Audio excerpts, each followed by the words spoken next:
Bonjour, je m'appelle Mathieu Lambolet, je suis compositeur et pianiste et je compose essentiellement des musiques de films.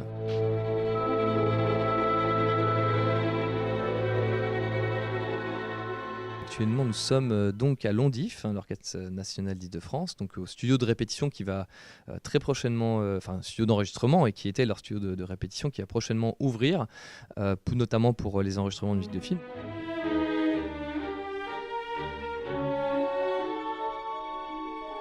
C'est vrai que c'est ma première expérience en tant que compositeur sur un long métrage d'animation. Et musicalement, c'est vraiment tout un univers, puisqu'on peut vraiment s'exprimer peut-être un peu plus que sur des fictions, j'ai l'impression. Notamment dans le style d'écriture, je suis allé chercher disons des choses peut-être un peu plus riches harmoniquement, dans l'orchestration, dans mon écriture, à la différence de d'autres films qui ont d'autres exigences et qui sont pas forcément moins importantes. Voilà, là c'est complètement différent et en tout cas j'y prends beaucoup de plaisir.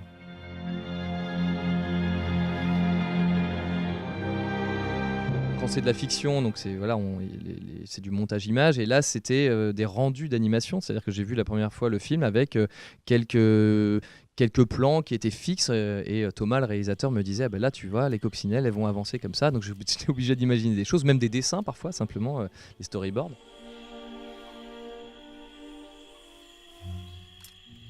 Après, c'est tout un travail de proposer nos musiques et de les réadapter en fonction de l'image. Ça, c'est le principe de la musique de film, c'est qu'on est obligé de couper la plupart du temps. Dans la forme, disons, on est un petit peu contraint.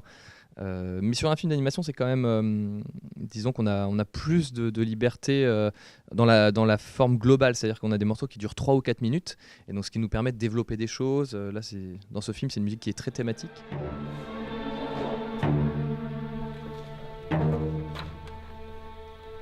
La plupart du temps, il y a plusieurs étapes. C'est-à-dire, je vois le film, ensuite je m'arrange pour trouver, quand le montage est à peu près défini, je vois une séquence et je vois à peu près le tempo que je veux donner à la scène, disons voilà, la pulsation.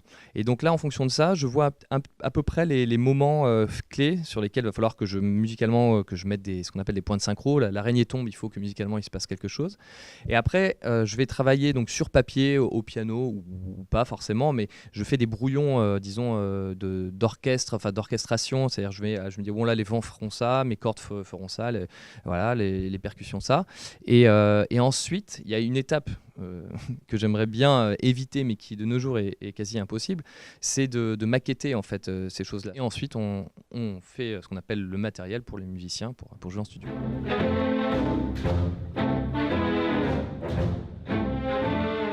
Une musique de film réussie, en fait, c'est une combinaison d'une musique qui se tient à l'image, et donc qui soutient l'image et qui crée l'émotion à l'image, mais qui aussi a une indépendance vis-à-vis de l'image aussi, c'est-à-dire qu'il peut être joué en concert. Et ça, c'est pas évident à faire, parce que y a des musiques qui fonctionnent très très bien à l'image, que ce soit des nappes, des choses, mais vous faites ça, vous jouez ça à la philharmonie, tout le monde s'endort, enfin il y a pas de forme. Et l'inverse est vrai aussi, c'est-à-dire que si on a une écriture qui est trop chargée, voilà, eh ben ça fonctionnera pas à l'image. Donc je pense que c'est ça.